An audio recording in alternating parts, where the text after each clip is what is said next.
കൊൽക്കത്തയും RCBയുമാണെന്ന് നേർക്കുനേർ വന്നത്. ആവേശം നിറഞ്ഞ മത്സരമായിരുന്നു ഇന്നത്തേത്.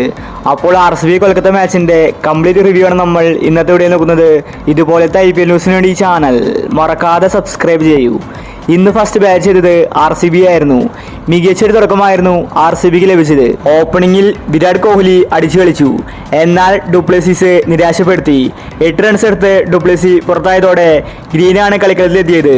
ഗ്രീൻ വന്നതും മികച്ച കളി പുറത്തെടുത്തു. കോഹ്ലിയും ഗ്രീനും കൂടി RCB ടീമിനെ മുന്നോട്ട് നയിച്ചു. ശേഷം ഗ്രീന് 33 റൺസ് എടുത്ത് പുറത്തായി. പിന്നീട് വന്നത് മാക്സ്വെല്ലായിരുന്നു. മാക്സ്വെല്ലിന്റെ ഒരു വെടിക്കെട്ടാണ് ആരാധകർ കാത്തിരുന്നത്. എന്നാൽ മാക്സ്വെൽ ഇന്ന് നിരാശപ്പെടുത്തി. ആകെ കൂടി 28 റൺസ് മാത്രമേ മാക്സ്വെൽ ഇന്ന് എടുത്തിട്ടുണ്ടായിരുന്നുള്ളൂ. ആരൗട്ടായാലും കോഹ്ലി ഒരു ഭാഗത്ത് അടിച്ചു കളിച്ചു.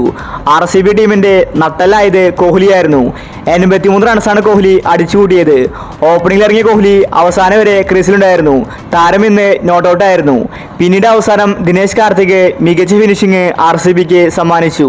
അങ്ങനെ RCB 20 ഓവറിൽ 6 വിക്കറ്റ് മാത്രം നഷ്ടപ്പെടുത്തി 182 റൺസാണ് അടിച്ചു കൂട്ടിയത്. ഇന്ന് RCB ഇത്രയും അധികം റൺസ് എടുക്കാൻ കാരണം അത് കോഹ്ലിയാണ്.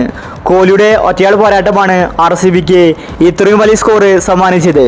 പിന്നീട് കൊൽക്കത്ത ബാറ്റിംഗിന് ഇറങ്ങി. കൊൽക്കത്തയ്ക്ക് ഗംഭീര തുടക്കമാണ് ഓപ്പണിംഗ് ലഭിച്ചത്. സുനിൽ നരയനും സാൾട്ടും കൂടിയാണ് ഓപ്പണിംഗിൽ ഇറങ്ങിയത്. രണ്ടുപേരും വെടിക്കെട്ട് ബാറ്റിംഗ് പുറത്തെടുത്തു. സുനിൽ നരയൻ RCBയെ പഞ്ഞിക്കിടുന്ന കാഴ്ചയാണ് കാണാൻ സാധിച്ചത്. കൊൽക്കത്ത 6 ഓവർ ആകുമ്പോഴേക്കും 90 റൺസിനടുത്ത് എത്തിയിരുന്നു. പവർ പ്ലേയിൽ കൊൽക്കത്തയുടെ ഒരു വെടിക്കെട്ടാണ് നമ്മൾ ഇന്ന് കണ്ടത്.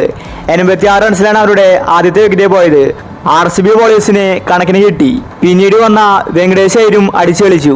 അപ്പോൾ ഇന്നത്തെ കളിയെ പറ്റി വിലയിരുത്തിയാൽ രണ്ട് ടീമും നന്നായി കളിച്ചിട്ടുണ്ട്. അപ്പോൾ ഇന്നത്തെ കളിയെ പറ്റി നിങ്ങളുടെ അഭിപ്രായങ്ങൾ താഴെ കമന്റ് ചെയ്യുക.